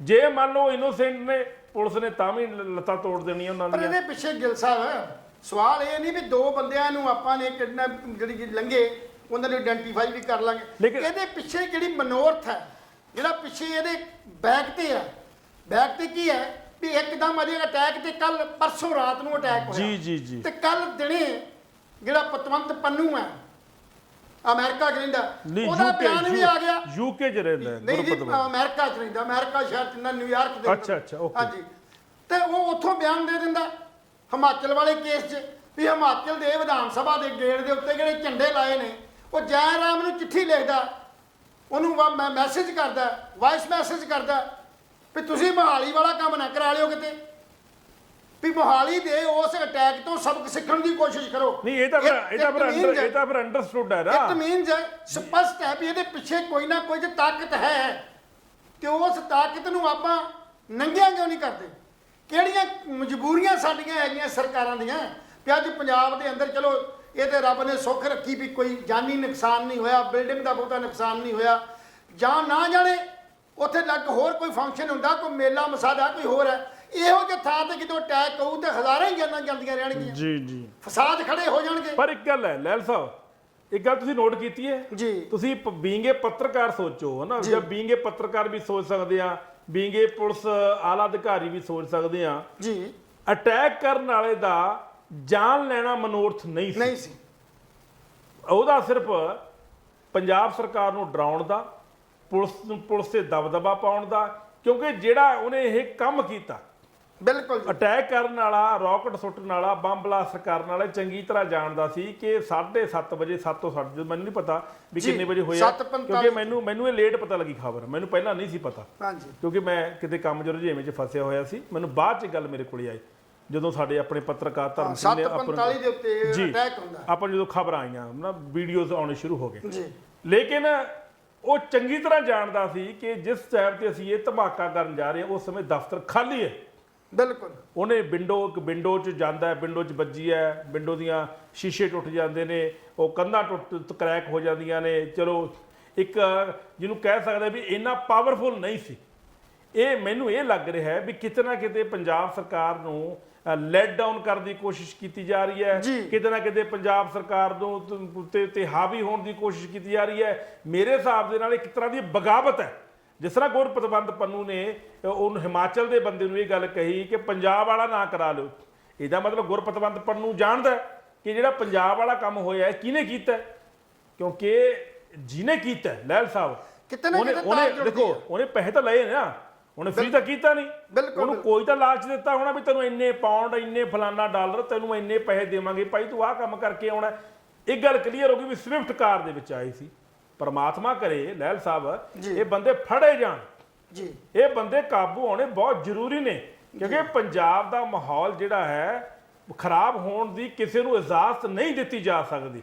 ਪੰਜਾਬ ਇਸ ਟਾਈਮ ਬੜੇ ਸ਼ਾਂਤੀ ਨਾਲ ਜ਼ਿੰਦਗੀ ਜੀ ਰਿਹਾ, ਹਾਲਾਂਕਿ ਚਲੋ ਠੀਕ ਹੈ ਚਿੱਟੇ ਦਾ ਪ੍ਰਕੋਪ ਜ਼ਿਆਦਾ ਹੈ, ਕਤਲੋਗਾਰਤ ਹੋ ਰਹੀ ਹੈ, ਲੁੱਟਾਂ ਖੋਹਾਂ ਬਹੁਤ ਜ਼ਿਆਦਾ ਵੱਧ ਗਈਆਂ, ਲੇਕਿਨ ਇਸ ਤਰ੍ਹਾਂ ਦੇ ਧਮਾਕੇ ਹੋ ਜਾਣਾ ਇਹ ਕਿਤੇ ਨਾ ਕਿਤੇ ਇਹਨੇ ਦਹਿਲ ਜਾਣਾ। ਔਰ ਦੂਜੀ ਗੱਲ, ਕੱਲ ਦੁਪਹਿਰੇ ਇੱਕ ਅਫਵਾਹ ਫੈਲ ਗਈ ਵੀ ਦੂਜਾ ਧਮਾਕਾ ਫਿਰ ਹੋ ਗਿਆ, ਵੀ ਅਖਬਾਰਾਂ 'ਚ ਵੀ ਖਬਰਾਂ ਆ ਗਈਆਂ, ਆਨਲਾਈਨ ਪਬਲਿਸਿਟੀ ਹੋ ਗਈ, ਟੀਵੀ ਤੇ ਆ ਗਿਆ। ਮੈਂ ਤੇ ਸਮਝਦਾ ਵੀ ਕੋਈ ਨਾ ਕੋਈ ਜਿਹੜੀ ਸਾਜ਼ਿਸ਼ ਹੈ ਨਾ ਪਿੱਛੇ, ਜਿਹੜੀ ਕੋਈ ਤਾਕਤ ਕਿਸੇ ਕੰਮ ਕਰਦੀ ਆ, ਉਹ ਪੂਰੀ ਪਲਾਨ ਨਾਲ ਇਹ ਕੰਮ ਸਾਰਾ ਕਰ ਰਹੀ ਹੈ। ਉਹ ਜਿਹਨੇ ਅਫਵਾਹ ਉਡਾਈ ਇਹਦਾ ਮਤਲਬ ਉਹ ਵੀ ਇਨਵੋਲਵ ਹੈ ਜੀ। ਮੇਰੇ ਹਿਸਾਬ ਦੇ ਨਾਲ ਪੁਲਿਸ ਨੂੰ ਇਸ ਗੱਲ ਨੂੰ ਵੀ ਇਨਵੈਸਟੀਗੇਟ ਕਰਨ ਚਾਹੀਦਾ ਵੀ ਚਾਹੇ ਕੋਈ ਪੱਤਰਕਾਰ ਹੀ ਹੈ, ਅਫਵਾਹ ਤੇ ਕਿਤੇ ਨਾ ਕਿਤੇ ਉੱਡੀ ਕਿਤੇ ਨਾ ਕਿਤੇ ਉੱਠੀ ਹੈ, ਤੇ ਜਿੱਥੋਂ ਉੱਡੀ ਹੈ ਉਹ ਤੇ ਕਿਤੇ ਨਾ ਕਿਤੇ ਟ੍ਰੇਸ ਹੋ ਸਕਦਾ ਹੈ। ਪਰ ਬਾਅਦ ਦੇ ਵਿੱਚ ਡੀਸੀ ਸਾਹਿਬ ਨੇ ਉਹ ਆਲਾ ਅਧਿਕਾਰੀਆਂ ਨੇ ਗੱਲ ਦਾ ਖੁਲਾਸਾ ਕੀਤਾ ਵੀ ਭਾਈ ਇਹ ਖਬਰ ਨੂੰ ਫਲੈਸ਼ ਨਾ ਕੀਤਾ ਜਾਵੇ, ਦੂਜਾ ਜਿਹੜਾ ਹੈਗਾ ਬੰਬ ਧਮਾਕਾ ਨਹੀਂ ਹੋਇਆ। ਹਾਲਾਂਕਿ ਆਪਾਂ ਵੀ ਇਸ ਗੱਲ ਨੂੰ ਮੰਨ ਗਏ ਸੀ ਵੀ ਦੂਜਾ ਧਮਾਕਾ ਹੋ ਗਿਆ, ਆਪਾਂ ਵੀ ਪੱਤਰਕਾਰ ਜਿਹੜੇ ਆਪਣੀ ਡਿਊਟੀ ਤੇ ਉਹਨਾਂ ਨੂੰ ਕਹਿਣਾ ਸ਼ੁਰੂ ਕਰਤਾ ਸੀ ਵੀ ਦੂਜਾ ਧਮਾਕਾ ਹੋ ਗਿਆ, ਦੱਸੋ ਕਿੱਥੇ ਹੋਇਆ ਕਿੱਥੇ ਨਹੀਂ ਹੋਇਆ, ਵੀਡੀਓਜ਼ ਭੇਜੋ। ਉਹ ਬਾਅਦ ਦੇ ਵਿੱਚ ਜਦੋਂ ਵੈਰੀਫਾਈ ਹੋਇਆ ਕਹਿੰਦੇ ਬਿਲਕੁਲ ਗਲਤ, ਦੂਆ ਧਮਾਕਾ ਹੋਇਆ ਨਹੀਂ। ਹਾਲਾਂਕਿ ਜੇ ਦੂਆ ਧਮਾਕਾ ਹੋ ਜਾਂਦਾ ਲਹਿਲ ਸਾਹਿਬ ਜੀ, ਸਰਕਾਰ ਦੀ ਕਿੰਨੀ ਬੜੀ ਨੈਗਲੀਜੈਂਸੀ ਹੈ, ਨੈਗਲੀਜੈਂਸ ਤਾਂ ਬੜੀ ਭੜਕਾਹਟ ਪੈਦਾ ਹੋਣੀ ਸੀ ਜੀ। ਲੋਕਾਂ ਦੇ ਅੰਦਰ ਜਿਹੜੀ ਆ ਉਹ ਖਲਬਲੀ ਮਚਣੀ ਸੀ। ਇਹਦੇ ਨਾਲ ਬਹੁਤ ਵੱਡੇ ਹੋਰ ਜਿਹੜੇ ਗੱਲਾਂ ਜੁੜੀਆਂ ਹੋਈਆਂ ਨੇ, ਉਹਦਾ ਬਹੁਤ ਵੱਡੇ ਪੱਧਰ ਤੇ ਨੁਕਸਾਨ ਹੋਣਾ ਸੀ। ਔਰ ਮੈਨੂੰ ਕੱਲ ਸਾਡੇ ਕੋਈ ਰਿਸ਼ਤੇਦਾਰਾਂ ਨੇ ਕੈਨੇਡਾ ਤੇ ਅਮਰੀਕਾ ਦੇ ਇੱਥੋਂ ਦਿੱਲੀ ਤੋਂ ਜਿਹੜੇ ਸਾਡੇ ਕਲੋਜ਼ ਰਿਸ਼ਤੇਦਾਰ, ਉਹ ਸਾਨੂੰ ਫੋਨ ਕਰਕੇ ਸਾਡੀ ਸਿਹਤ ਦਾ ਪਤਾ ਕਰ ਰਹੇ ਨੇ, ਇਹ ਜਾਣਨ ਦੀ ਕੋਸ਼ਿਸ਼ ਕਰ ਰਹੇ ਨੇ ਮੋਹਾਲੀ ਦੇ ਅੰਦਰ ਇਹ ਜਿਹੜਾ ਧਮਾਕਾ ਹੋਇਆ ਵੀ ਤੁਸੀਂ ਸੁਰੱਖਿਅਤ ਹੋ। ਮਤਲਬ ਐਡੇ ਪੱਧਰ ਦੇ ਉੱਤੇ ਗੱਲ ਵੀ ਫਲੈਸ਼ ਹੋਈ ਹੈ ਜੀ, ਵਰਲਡ ਪੱਧਰ ਦੇ ਉੱਤੇ ਇਸ ਧਮਾਕੇ ਦੀ ਜਿਹੜੀ ਚਰਚਾ ਹੋਈ। ਔਰ ਜਿਹੜੇ ਚਿੰਤਾ ਕਰਨ ਵਾਲੇ ਲੋਕ ਸੀ ਉਹਨਾਂ ਨੇ ਆਪੋ ਆਪਣੇ ਪਰਿਵਾਰਾਂ ਦੇ ਹਾਲ ਚਾਲ ਵੀ ਪੁੱਛੇ। ਸੋ ਕਹਿਣ ਦਾ ਭਾਵ ਇਹਦੇ ਪਿੱਛੇ ਜਿਹੜੀਆਂ ਕੋਈ ਤਾਕਤਾਂ ਜਿਹੜੀਆਂ ਨੇ ਉਹਨਾਂ ਨੂੰ ਟਰੇਸ ਕਰਨਾ ਚਾਹੀਦਾ। ਸਾਡੀਆਂ ਏਜੰਸੀਆਂ ਨੂੰ, ਸੁਰੱਖਿਆ ਏਜੰਸੀਆਂ ਜਿਹੜੀਆਂ ਸਾਡੀਆਂ ਹੈਗੀਆਂ ਨੇ, ਉਹਨਾਂ ਨੂੰ ਐਕਟਿਵ ਹੋ ਕੇ ਆਪਣੀ ਜਿਹੜੀ ਡਿਊਟੀ ਹੈ ਨਿਭਾਉਣ ਦੀ ਕੋਸ਼ਿਸ਼ ਕਰਨੀ ਚਾਹੀਦੀ ਹੈ। ਔਰ ਸਾਡੀ ਆਮ ਆਦਮੀ ਪਾਰਟੀ ਦੀ ਸਰਕਾਰ ਜਿਹੜੀ ਪੰਜਾਬ ਦੇ ਅੰਦਰ, ਉਹਨਾਂ ਨੂੰ ਹੋਰਨਾਂ ਮੁੱਦਿਆਂ ਤੋਂ ਹੀ ਕੱਲ ਵੀ ਗੱਲ ਕੀਤੀ ਸੀ, ਮੁੱਦਿਆਂ ਵੱਲ ਧਿਆਨ ਦੇਣ ਦੇ ਨਾਲ ਨਾਲ ਸਾਨੂੰ ਆਪਣੀ ਇਸ ਜਿਹੜੀ ਹੈ ਸੁਰੱਖਿਆ ਦੀ ਜਿਹੜੀ ਛਤਰੀ ਹੈ ਉਹਨੂੰ ਮਜ਼ਬੂਤ ਕਰਨਾ ਚਾਹੀਦਾ, ਉੱਤੇ ਟੇਕ ਰੱਖਣੀ ਚਾਹੀਦੀ ਹੈ, ਉੱਤੇ ਗੱਲ ਕਰਨੀ ਚਾਹੀਦੀ ਹੈ, ਤਾਂ ਕਿ ਜਿੱਥੇ ਵੀ ਕਮਜ਼ੋਰੀ ਹੈ, ਜਿੱਥੇ ਵੀ ਕਮਜ਼ੋਰ ਕੜੀ ਹੈ, ਉਸ ਕੜੀ ਨੂੰ ਜਿਹੜਾ ਮਜ਼ਬੂਤ ਕੀਤਾ ਜਾਵੇ, ਉਹ ਕੜੀ ਕਮਜ਼ੋਰ ਨਾ ਰਹਿਣ ਦਿੱਤੀ ਜਾਵੇ। ਔਰ ਇਹ ਨਹੀਂ ਹੈ ਵੀ ਹਰ ਸੜਕ ਦੇ ਉੱਤੇ ਦੋ ਨਾਕਾ ਲਾ ਕੇ ਉਧਰੋਂ ਕਾਂਡ ਵਾਪਰ ਗਿਆ, ਹੁਣ ਜਿੱਥੇ ਕਾਂਡ ਵਾਪਰ ਗਿਆ ਉੱਥੇ ਦੁਬਾਰਾ ਤੇ ਹੋਣਾ ਨਹੀਂ। ਅਸੀਂ ਉਸੇ ਹੀ ਉਹ ਸੱਪ ਲੰਘ ਗਿਆ ਤੇ ਲਕੀਰ ਨੂੰ ਪੂਜੀ ਜਾਂਦੇ ਆ, ਆਪਾਂ ਬਾਕੀ ਚੀਜ਼ਾਂ ਦੀ ਸੁਰੱਖਿਅਤ ਕਰੀਏ। ਆਪਾਂ ਆਹ ਵੇਖਿਆ ਕਈ ਵਾਰ ਉਹ ਧਮਾਕਾ ਕਿਤੇ ਹੁੰਦਾ ਤੇ ਮੋਹਾਲੀ 'ਚ ਨਾਕੇ ਲੱਗ ਜਾਂਦੇ ਨੇ।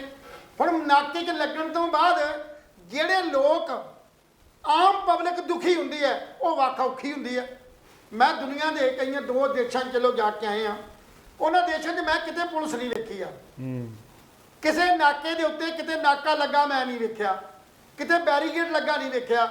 ਉੱਥੇ ਜਿਹੜੀ ਪੁਲਿਸ ਹੈ, ਜਦੋਂ ਤੁਸੀਂ ਕਤਾਈ ਕਰੋਗੇ ਤੇ ਤੁਹਾਡੀ ਅੱਖ ਝਮਕਣ ਤੇ 2 ਸੈਕਿੰਡ ਦੇ ਵਿੱਚ ਜਿਹੜੀ ਪੁਲਿਸ ਹੈ ਤੁਹਾਡੇ ਮਗਰ ਲੱਗ ਜੂਗੀ ਔਰ ਤੁਹਾਨੂੰ ਟ੍ਰੇਸ ਕਰ ਲੂਗੀ ਜੀ। ਔਰ ਉਦਾਂ ਕਿਤੇ ਨਾਕੇ 'ਚ ਕਿਤੇ ਲਾਈਟਾਂ ਦੇ ਕਿਤੇ ਤੁਹਾਨੂੰ ਪੁਲਿਸ ਨਜ਼ਰ ਨਹੀਂ ਆਊਗੀ। ਸਿਰਫ ਇੱਕ ਜਿਪਸੀ 'ਚ 2 ਜਾਂ 1 ਬੰਦਾ ਹੋਏਗਾ ਸਾਰਜੈਂਟ, ਜਿਹਦੇ ਉਹਨੇ ਵਰਦੀ ਪਾਈ ਹੈ ਤੇ ਰਿਵਾਲਵਰ ਟੰਗਿਆ, ਉਹਦੇ ਕੋਲ ਸਿਸਟਮ ਹੈ ਜੀ। ਸਾਡੇ ਇੱਥੇ ਹਰ ਨਾਕੇ ਦੇ ਉੱਤੇ 14 15 ਬੰਦੇ ਖੜੇ ਨੇ ਔਰ ਗੱਲਾਂ ਕਰੀ ਜਾਂਦੇ ਨੇ। ਔਰ ਨਾਕਾ ਐ ਲੱਗਦਾ ਜਿਵੇਂ ਅਸੀਂ ਬਾਹਰਲੇ ਮੁਲਕ ਦੇ ਵਾਸੀ ਹੋਈਏ, ਗੁਲਾਮ ਹੋਈਏ। ਸੋ ਚੰਗਾ ਹੋਵੇ ਇਸ ਚੀਜ਼ ਨੂੰ ਛੱਡਦੇ ਆ ਸਮਾਜਿਕ ਸਿਸਟਮ ਦੇ ਤੌਰ ਤੇ। ਕੱਲ ਭਗਵੰਤ ਮਾਨ ਹੋਣਾ ਨੇ ਪੰਜਾਬ ਦੇ ਜਿਹੜੇ ਪ੍ਰਿੰਸੀਪਲ, ਸਕੂਲਾਂ ਦੇ ਜਿਹੜੇ ਸੀ ਹੈੱਡ ਜਾਂ ਹੋਰਨਾਂ ਨੂੰ ਸਾਰਿਆਂ ਨੂੰ ਸੰਬੋਧਨ ਕਰਦੇ ਆ, ਗੱਲ ਬਹੁਤ ਵਧੀਆ ਕਹੀ। ਜਦੋਂ ਕਹਿੰਦਾ ਵੀ ਬਾਹਰਲੇ ਸੂਬਿਆਂ ਤੇ ਬਾਹਰਲੀਆਂ ਦੇਸ਼ਾਂ 'ਚ ਉੱਥੋਂ ਦੀਆਂ ਯੂਨੀਵਰਸਿਟੀਆਂ, ਉੱਥੋਂ ਦੇ ਕਾਲਜ, ਉੱਥੋਂ ਦੇ ਸਿਸਟਮ ਇੰਨੇ ਵਧੀਆ ਨੇ ਵੀ ਜਦੋਂ ਅਸੀਂ ਵੇਖਦੇ ਹਾਂ ਤਾਂ ਸਾਨੂੰ ਇਹ ਲੱਗਦਾ ਪਤਾ ਵੀ ਧਰਤੀ ਪੰਜਾਬ ਜਿਹੜਾ ਹੈਗਾ ਉਹ ਤੇ ਕੁਝ ਵੀ ਨਹੀਂ। ਮੈਂ ਇੱਕ ਗੱਲ ਕਹਿਣਾ ਭਗਵੰਤ ਮਾਨ ਜੀ, ਤੁਸੀਂ ਉੱਥੋਂ ਦੇ ਪੁਲਿਸ ਪ੍ਰਸ਼ਾਸਨ ਨੂੰ ਵੇਖਿਆ, ਤੁਸੀਂ ਐਜੂਕੇਸ਼ਨ ਦੀ ਗੱਲ ਕਰਦੇ ਹੋ, ਮੈਂ ਪੁਲਿਸ ਦੀ ਗੱਲ ਕਰਦਾ। ਤੁਸੀਂ ਤੇ ਗਏ ਹੋ ਜਿੱਥੋਂ ਦਾ ਪੁਲਿਸ ਪ੍ਰਸ਼ਾਸਨ ਜਿੱਦਾਂ ਉੱਥੇ ਦਾ, ਕੀ ਆਪਣਾ ਇੱਥੇ ਨਹੀਂ ਹੋ ਸਕਦਾ? ਕਿ ਸਾਡੇ ਬੰਦਿਆਂ 'ਚ ਕੋਈ ਕਮੀ ਹੈ? ਕਮੀ ਹੈਗੀ ਤਾਂ ਸਰਕਾਰ ਦੀ ਕਮੀ ਹੈ, ਸਿਸਟਮ ਦੀ ਕਮੀ। ਲਹਿਲ ਸਾਹਿਬ, ਸੋ ਇਹ ਸਿਸਟਮ ਨੂੰ ਆਪਾਂ ਲੰਬਾ ਨਾ ਲੈ ਕੇ ਜਾਈਏ, ਸਮਝਾਇਆ ਜਾ ਸਕਦਾ, ਠੀਕ ਕੀਤਾ ਜਾ ਸਕਦਾ। ਜੇ ਤੁਸੀਂ ਅਧਿਆਪਨ ਖੇਤਰ ਨੂੰ ਕਰਦੇ ਹੋ, ਮੈਨੂੰ ਇੱਕ ਗੱਲ ਬੜੀ ਹਾਸੇ ਵਾਲੀ ਆਉਂਦੀ ਹੈ ਤੇ ਭਗਵੰਤ ਮਾਨ ਜੀ ਮੈਨੂੰ ਕਈ ਵਾਰ ਲੱਗਦਾ ਵੀ ਤੁਸੀਂ ਅਜੇ ਵੀ ਕਮੇਡੀਅਨ ਕਰਦੇ ਹੋ। ਉਹ ਲੈਲ ਤਾਂ ਸਾਹਿਬ, ਮੈਂ ਛੋਟੀ ਜੀ ਗੱਲ ਕਰਨੀ ਹੈ। ਲੈਲ ਸਾਹਿਬ ਤੁਸੀਂ ਫੇਰ ਭਗਵੰਤ ਮਾਨ ਦੇ ਪਿੱਛੇ ਨਹੀਂ ਪੈ ਤਵਾ ਗਏ। ਨਹੀਂ ਨਾਲ, ਮੈਂ ਕੋਈ ਇਦਾਂ ਦੀ ਗੱਲ ਨਹੀਂ, ਮੈਂ ਵਿਚਾਰਾਂ ਦੀ ਗੱਲ ਕਰਦਾ, ਮੈਂ ਥਾਟ ਦੀ ਗੱਲ ਕਰਦਾ, ਜੀ। ਵਿਰੋਧ ਨਹੀਂ ਕਰਦਾ, ਮੈਂ ਤਰਕ ਪੇਸ਼ ਕਰਦਾ। ਤਰਕ ਇਹ ਪੇਸ਼ ਕਰਦਾ ਵੀ ਆਪਾਂ ਸਟੇਜ ਦੇ ਉੱਤੇ ਜਦੋਂ ਬੋਲਣ ਲੱਗਦੇ ਆ, ਆਪਾਂ ਕਹਿੰਦੇ ਆ ਵੀ ਸਾਡੇ ਸਕੂਲਾਂ ਦਾ ਸਿਸਟਮ ਠੀਕ ਨਹੀਂ। ਕੱਲ ਗੱਲ ਕਹੀ ਉਹਨਾਂ ਨੇ ਵੀ ਬੱਚੇ ਨੂੰ 8ਵੀਂ ਕਲਾਸ ਤੱਕ ਫੇਲ ਨਹੀਂ ਕਰਨਾ। ਇਹ ਕਿਹੜਾ ਸਿਸਟਮ ਹੋਇਆ? ਕੋਈ ਪੇਪਰ ਨਹੀਂ, ਕੁਛ ਨਹੀਂ ਕਰਨਾ। 9ਵੀਂ ਜਾਣ ਤੋਂ ਪਹਿਲਾਂ ਰੋਕਣਾ ਨਹੀਂ, ਰੋਕਣਾ ਕਿਉਂਕਿ ਕਣਕ ਮਿਲਦੀ ਹੈ, ਦਾਲ ਮਿਲਦੀ ਹੈ, ਬੱਚਾ ਦਾਲ ਤੇ ਕਣਕ ਲਿਆਉਂਦਾ ਤੇ ਮਾਂ ਪਿਓ ਖਾਂਦੇ ਨੇ। ਇਹੀ ਗੱਲ ਕਹੀ ਤੇ ਇਹ ਗੱਲ ਭਗਵੰਤ ਮਾਨ ਜੀ ਚੰਗਾ ਹੁੰਦਾ ਜੇ ਇਸ ਸਿਸਟਮ ਨੂੰ ਬੰਦ ਕਰਕੇ ਤੁਸੀਂ ਅਨਾਉਂਸ ਕਰਦੇ ਵੀ ਪਿਛਲੀਆਂ ਸਰਕਾਰਾਂ ਨੇ ਐਜੂਕੇਸ਼ਨ ਦਾ ਮੰਦਾ ਹਾਲ ਕਰਤਾ, ਔਰ ਮੈਂ ਤੁਹਾਡੇ ਸਾਹਮਣੇ ਐਲਾਨ ਕਰਦਾ ਕਿ ਅੱਜ ਤੋਂ ਬਾਅਦ ਹਰ ਬੱਚਾ ਜਿਹੜਾ ਪਹਿਲੀ ਤੋਂ ਲੈ ਕੇ 5ਵੀਂ ਤੱਕ ਜੇ ਪੇਪਰ ਹੋਣਗੇ ਤੇ ਪੇਪਰ ਹੋ ਕੇ ਹੀ ਪਾਸ ਹੋਊਗਾ ਤੇ ਫੇਲ ਹੋਏਗਾ। 8ਵੀਂ ਜਮਾਤ 'ਚ 9ਵੀਂ ਤਾਂ ਹੋਏਗਾ ਜੇ ਉਹ ਬੱਚਾ 8ਵੀਂ ਪਾਸ ਕਰੇਗਾ। ਤੇ ਸਿਸਟਮ ਤਾਂ ਤੁਸੀਂ ਖਰਾਬ ਕੀਤਾ। ਫਿਰ ਤੁਸੀਂ ਦੂਜੀ ਗੱਲ ਕਹੀ ਵੀ ਜਿਹੜੀਆਂ ਸਾਡੀਆਂ ਟੀਚਰਸ ਨੇ ਜਾਂ ਸਾਡੇ ਜਿਹੜੇ ਟੀਚਰ ਨੇ, ਇਹ ਜਿਹੜੇ ਦਫ਼ਤਰੀ ਕੰਮਾਂ 'ਚ ਉਲਝੇ ਰਹਿੰਦੇ ਨੇ, ਇਹ ਮਿਡ ਡੇ ਮੀਲ ਦਾ ਖਾਣਾ ਬਣਾਉਂਦੇ ਰਹਿੰਦੇ ਨੇ, ਇਹ ਫੂਕਾ ਮਾਰਦੇ ਰਹਿੰਦੇ ਨੇ, ਲੱਕੜਾਂ ਤੇ ਅੱਗ ਬਾਲ ਕੇ ਖਵਾਉਂਦੇ ਨੇ। ਇਹ ਸਿਸਟਮ ਚਾਲੂ ਕਿਹਨੇ ਕੀਤਾ? ਤੁਸੀਂ ਕੀਤਾ, ਸਿਸਟਮ ਨੇ ਕੀਤਾ। ਅਸੀਂ ਕਹਿੰਦੇ ਵੀ ਇਹਨੂੰ ਬੰਦ ਕਰਕੇ ਇੱਕ ਨਵੇਂ ਢੰਗ ਦੇ ਨਾਲ ਜਿੱਦਣ ਤੁਸੀਂ ਇਹ ਪੇਸ਼ ਕਰੋਗੇ, ਉਸ ਦਿਨ ਸਾਡੇ ਟੀਚਰਾਂ ਨੂੰ, ਸਾਡੇ ਅਧਿਆਪਕਾਂ ਨੂੰ, ਉਹਨਾਂ ਨੂੰ ਸੰਬੋਧਨ ਕਰੋ।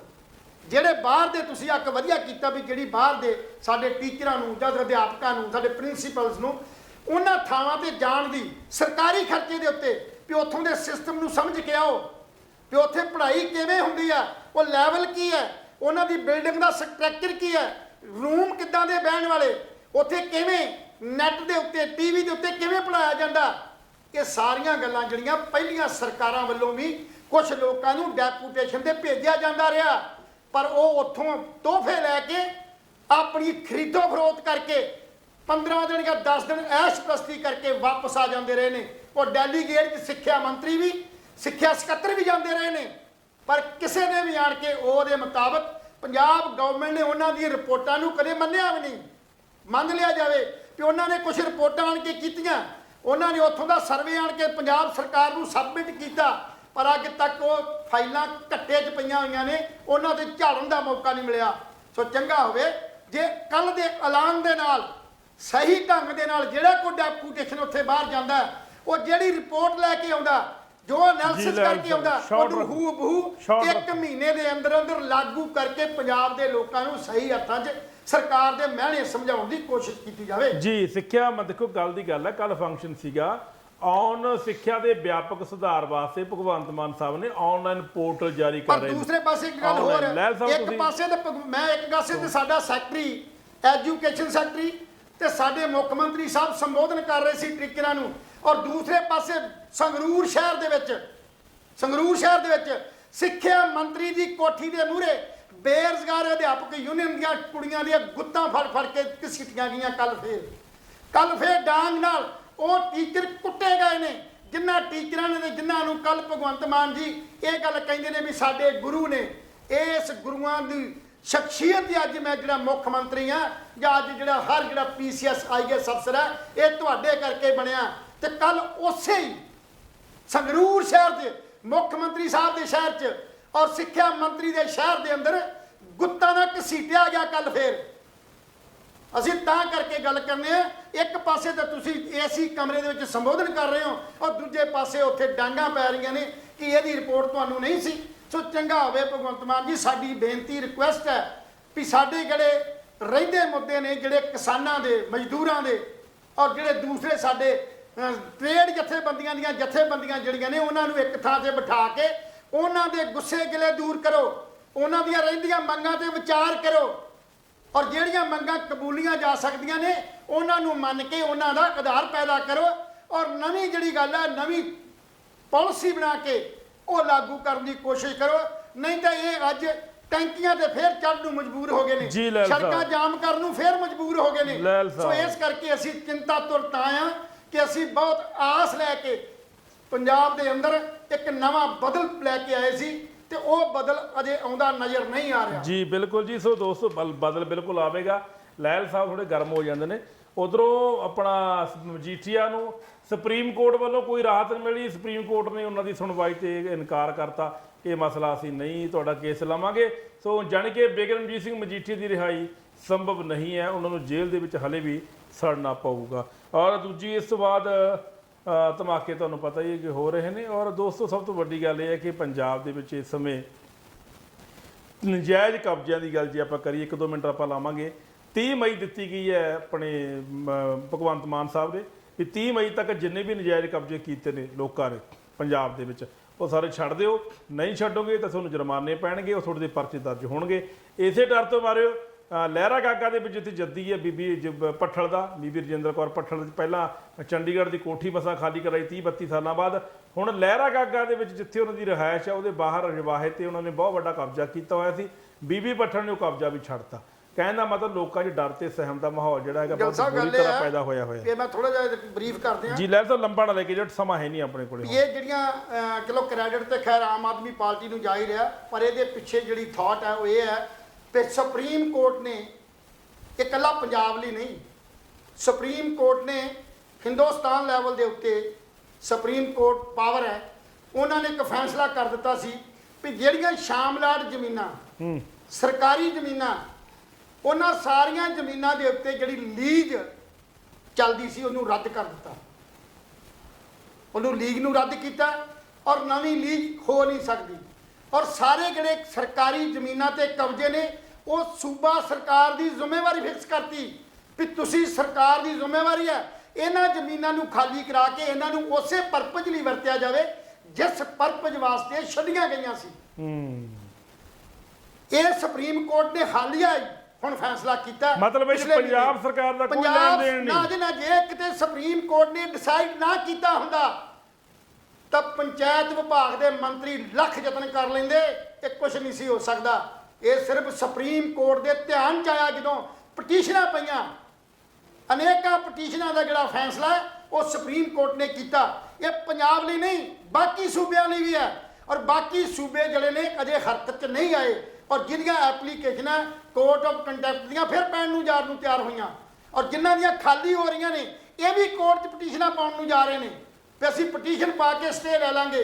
ਪਰ ਸੁਪਰੀਮ ਕੋਰਟ ਦੇ ਬੈਂਚ ਨੇ ਫੈਸਲਾ ਕਰ ਦਿੱਤਾ ਕਿ ਸਾਰੀਆਂ ਜ਼ਮੀਨਾਂ ਜਿਹੜੀਆਂ ਖਾਲੀ ਕਰਾਈਆਂ ਜਾਣ। ਤਾਂ ਹੀ 30 ਤਰੀਕ ਜਿਹੜੀ ਆ ਉਹ ਜਿਹੜੀ ਆ ਮੈਂਸ਼ਨ ਕੀਤੀ ਗਈ ਹੈ ਕਿ ਜੇ 30 ਤਰੀਕ ਤੱਕ ਤੇ ਨਹੀਂ ਕਿਉਂ ਖਾਲੀ ਕਰਦੇ ਤੇ ਤੁਹਾਡੀ ਜ਼ਿੰਮੇਵਾਰੀ ਜਿਹੜੀ ਹੈ ਸਰਕਾਰ ਦੀ ਬਣਦੀ ਆ, ਪੈਨਲਟੀ ਲਾਓ ਜਾਂ ਸਰਕਾਰ ਜਬਰੀ ਇਹਨੂੰ ਹਟਾਓ। ਤਾਂ ਹੀ ਪੁਲਿਸ ਨੂੰ ਸਰਕਾਰ ਦੀਆਂ ਕੋਰਟ ਦੀਆਂ ਹਦਾਇਤਾਂ ਦੇ ਅਨੁਸਾਰ ਇਹ ਪ੍ਰੋਟੈਕਸ਼ਨ ਜਿਹੜੀ ਆ ਦਿੱਤੀ ਗਈ ਹੈ। ਸੋ ਚੰਗਾ ਹੋਵੇ ਕੋਰਟ ਦੀਆਂ ਡਾਇਰੈਕਸ਼ਨਾਂ ਨੂੰ ਹੂ ਮੰਨਿਆ ਜਾਵੇ। ਜੇ ਪਿਛਲੇ ਸਮੇਂ ਇੱਕ ਸ਼ੱਕ ਗੱਲ ਕਰਦੇ ਆ ਕੁਝ 8 ਦਿਨ ਪਹਿਲਾਂ ਹਿੰਦੁਸਤਾਨ ਦੇ ਲੈਵਲ ਦੇ ਉੱਤੇ ਜਿੰਨੇ ਵੀ ਸੀਐਮ ਸਾਡੇ ਸੀ ਪੰਜਾਬ ਤੇ ਹਿੰਦੁਸਤਾਨ ਦੇ ਜਿਹੜੇ ਮੁੱਖ ਮੰਤਰੀ ਸੂਬਿਆਂ ਦੇ ਤੇ ਸਾਡੇ ਜਿਹੜੇ ਹਾਈ ਕੋਰਟਾਂ ਦੇ ਜਿਹੜੇ ਚੀਫ ਜਸਟਿਸ ਸੀ ਤੇ ਸੁਪਰੀਮ ਕੋਰਟ ਦੇ ਚੀਫ ਜਸਟਿਸ ਦੀ ਪ੍ਰਧਾਨ ਮੰਤਰੀ ਨਰਿੰਦਰ ਮੋਦੀ ਨੇ ਕਾਨਫਰੰਸ ਸੱਦੀ ਸੀ। ਉਸ ਕਾਨਫਰੰਸ ਦੇ ਵਿੱਚ ਜਿਹੜੇ ਸੁਪਰੀਮ ਕੋਰਟ ਦੇ ਚੀਫ ਜਸਟਿਸ ਸੀ ਉਹਨਾਂ ਦਾ ਇੱਕ ਵੱਖਰਾ ਪੈਗਾਮ ਸੀ ਔਰ ਟਾਂਚ ਸੀ ਸਰਕਾਰ ਦੇ ਉੱਤੇ ਵੀ ਸਰਕਾਰਾਂ ਕਦੇ ਵੀ ਕੋਰਟਾਂ ਦੇ ਫੈਸਲਿਆਂ ਨੂੰ ਨਹੀਂ ਮੰਨਦੀਆਂ। ਜੇ ਸਰਕਾਰਾਂ ਕੋਰਟ ਦੇ ਫੈਸਲੇ ਨੂੰ ਮੰਨਣ ਲੱਗ ਜਾਣ ਤੇ ਬਹੁਤ ਵੱਡੇ ਮਸਲੇ ਹੱਲ ਹੋ ਸਕਦੇ ਨੇ। ਸੋ ਇਸ ਗੱਲ ਤੇ ਇਤਰਾਜ਼ ਪ੍ਰਗਟ ਕੀਤਾ ਸੀ ਉਹਨਾਂ ਨੇ। ਜੀ ਉਹਨਾਂ ਨੇ ਮੁੱਖ ਮੰਤਰੀਆਂ ਨੂੰ ਸਪੈਸ਼ਲ ਹਦਾਇਤਾਂ ਕੀਤੀਆਂ ਸੀ ਵੀ ਹਾਈ ਕੋਰਟ ਦੀਆਂ ਡਾਇਰੈਕਸ਼ਨਾਂ ਜਾਂ ਸੁਪਰੀਮ ਕੋਰਟ ਦੀਆਂ ਡਾਇਰੈਕਸ਼ਨਾਂ ਨੂੰ ਜੇ ਅਸੀਂ ਕੋਈ ਨਾ ਕੋਈ ਸਲਾਹ ਜਾਂ ਮਸ਼ਵਰਾ ਦਿੰਦੇ ਆ ਜਾਂ ਕੋਈ ਅਸੀਂ ਫੈਸਲਾ ਕਰਦੇ ਹਾਂ ਤਾਂ ਹੂ-ਬੂ ਲਾਗੂ ਕਰੋ ਔਰ ਉਹਨਾਂ ਤੇ ਵੀ ਲਾਗੂ ਕਰੋ ਜਿਹੜੇ ਬੰਦੇ ਅੰਦਰ ਜ਼ਮਾਨਤਾਂ ਜਿਹੜੀਆਂ ਦੀਆਂ ਡਿਊ ਹੈ ਤੇ ਹਾਈ ਕੋਰਟ ਜਾਂ ਥੱਲੜੀਆਂ ਜਿਹੜੀਆਂ ਕੋਰਟਾਂ ਉਹਨਾਂ ਨੂੰ ਜ਼ਮਾਨਤਾਂ ਨਹੀਂ ਦੇ ਰਹੀਆਂ। ਔਰ ਇਹ ਵੀ ਹਦਾਇਤ ਸੀ। ਪਰ ਸਮੱਸਿਆ ਤੇ ਇਹ ਹੈ ਵੀ ਉਹਨਾਂ ਕੋਰਟਾਂ ਦੇ ਕੀਤੇ ਫੈਸਲੇ ਨੂੰ ਥੱਲੜੇ ਜਿਹੜੀਆਂ ਲੋਕੀ ਜਾਂ ਸਰਕਾਰਾਂ ਨੇ ਉਹ ਲਾਗੂ ਨਹੀਂ ਹੋਣ ਦਿੰਦੀਆਂ। ਇਹ ਸਭ ਤੋਂ ਵੱਡਾ ਜੇ ਅੱਜ ਪੈਂਡਿੰਗ ਪਈਆਂ ਨੇ ਪਟੀਸ਼ਨਾਂ ਤਾਂ ਇਸੇ ਕਰਕੇ ਪਈਆਂ ਨੇ ਵੀ ਕੋਰਟਾਂ ਦੇ ਫੈਸਲੇ ਹੋਏ ਨੇ ਪਰ ਸਰਕਾਰਾਂ ਜਿਹੜੀਆਂ ਨੇ ਉਹ ਥੱਲੇ ਲਾਗੂ ਨਹੀਂ ਕਰਦੀਆਂ। ਇਹ ਸਾਡੀ ਬੇਨਤੀ ਪੰਜਾਬ ਸਰਕਾਰ ਨੂੰ ਹੈ ਵੀ ਕੋਰਟਾਂ ਦੇ ਹੋਏ ਫੈਸਲੇ ਨੂੰ ਹੂ-ਬਹੂ ਉਵੇਂ ਲਾਗੂ ਕੀਤਾ ਜਾਵੇ ਜਿਵੇਂ ਤੁਸੀਂ ਖਾਲੀ ਜਿਹੜੀਆਂ ਪੰਚਾਇਤੀ ਜ਼ਮੀਨਾਂ ਨੂੰ ਖਾਲੀ ਕਰਾ ਰਹੇ ਹੋ ਉਵੇਂ ਸਾਡੇ ਜਿਹੜੀਆਂ ਦੂਜੀਆਂ ਕੇਸਾਂ ਦਾ ਵੀ ਨਿਪਟਾਰਾ ਜਿਹੜਾ ਕੀਤਾ ਜਾਵੇ। ਬਿਲਕੁਲ ਜੀ। ਸੋ ਦੋਸਤੋ, ਤੁਹਾਨੂੰ ਸਾਡੀ ਅੱਜ ਦੀ ਚਰਚਾ ਕਿਸ ਤਰ੍ਹਾਂ ਦੀ ਲੱਗੀ? ਆਪਣੇ ਵਿਚਾਰ, ਆਪਣੇ ਸੁਝਾਅ ਸਾਨੂੰ ਜ਼ਰੂਰ ਦੇ ਦਿਆ ਕਰੋ, ਕਿਉਂਕਿ ਅਸੀਂ ਪੰਜਾਬ ਮਸਲਿਆਂ ਤੇ ਹਰ ਰੋਜ਼ ਪ੍ਰੋਗਰਾਮ ਹੁਣ ਚਰਚਾ ਤੁਹਾਡੇ ਮੁਖਾਤਬ ਕਰਦੇ ਹਾਂ। ਸੋ ਹੁਣ ਸਾਨੂੰ ਜਾਣਾ ਪੈਣਾ, ਸਮਾਂ ਹੋ ਗਿਆ, ਇਸ਼ਾਰਾ ਹੋ ਚੁੱਕਿਆ। ਅਗਲਾ ਪ੍ਰੋਗਰਾਮ ਵੀ ਟੈਲੀਕਾਸਟ ਹੋਣਾ। ਸਾਨੂੰ ਇਜਾਜ਼ਤ ਦਿਓ। ਰੱਬ ਰਾਖਾ।